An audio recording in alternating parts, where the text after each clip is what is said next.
నియోజకవర్గాల పునర్విభజన లోక్సభ సీట్ల పెంపు అంశాలపై సీఎం రేవంత్ రెడ్డి ప్రధాని మోదీకి కీలక లేఖ రాశారు. దక్షిణాది రాష్ట్రాలకు అన్యాయం జరగకుండా జాతీయ స్థాయిలో విస్తృత చర్చలు జరపాలి అని స్పష్టం చేశారు. రాష్ట్రాలు పార్టీలు కలిసి ఏకాభిప్రాయం సాధించిన తర్వాతే ఇలాంటి కీలక నిర్ణయాలు తీసుకోవాలి అంటూ అందులో విజ్ఞప్తి చేశారు.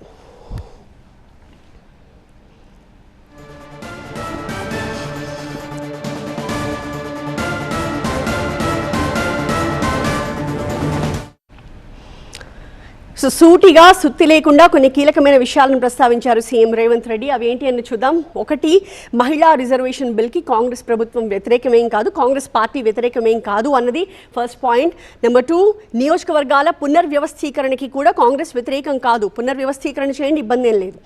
3, సీట్ల పెంపుకి కూడా వ్యతిరేకం కాదు, కానీ పెంపు జరుగుతున్న విధానంపై మాత్రమే తమకు అభ్యంతరం ఉంది అని చెప్తున్నారు సీఎం. ఇంతకీ ఏంటి అభ్యంతరాలు? ఒకటి, పాపులేషన్ అండ్ ప్రోరేటా ప్రకారం సీట్లు పెంచాలి అనుకుంటోంది, దానికి అభ్యంతరం చెప్తున్నాము. 2, 50% పెంపుతో చిన్న రాష్ట్రాలు మరింత చిన్న రాష్ట్రాలుగా, పెద్ద రాష్ట్రాలు మరింత పెద్ద రాష్ట్రాలుగా అవుతాయి అనేది సీఎం రేవంత్ రెడ్డి చెప్తున్న అభ్యంతరం. అలాగే మనకి 3వ పాయింట్ కనిపిస్తోంది, జనాభాని తగ్గించినందుకు దక్షిణాదికి రాజకీయ బలం తగ్గాలా అనేది ప్రధానమైన అభ్యంతరం సీఎం రేవంత్ రెడ్డి చెప్తూ ఉన్నారు.